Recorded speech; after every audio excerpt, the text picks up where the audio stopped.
Timbog ang tatlong suspect matapos mahuli ng mga otoridad sa ikinasang drug buy-bust operation sa Molo, Iloilo.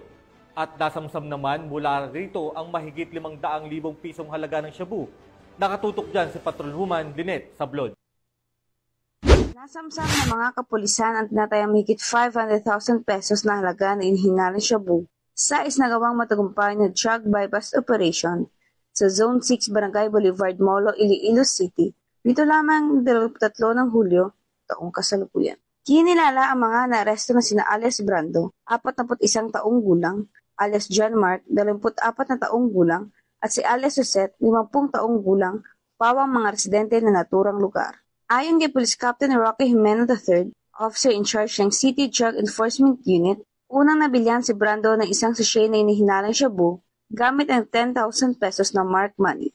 Bukod pa rito, nakuha rin mula sa kanya ang karagdagang 14 na sachet na inihinalang shabu na may kabuang bigat na 80 gramo at tinatayang halaga sa merkado na 544,000 pesos. Nabatid din na dati nang nakulong si Brando noong 2020 dahil sa kasong may kaugnayan sa iligal na droga at nakalaya lamang nitong 2024 sa ilalim ng plea bargaining agreement. Ang mga suspect ay kasalukuyan na sa kusdiya ng CDEU para sa kaukulang dokumentasyon at nakatakdang sa sampahan ng kasong paglabag sa Republic Act 9165 ang Comprehensive Dangerous Drugs Act of 2002.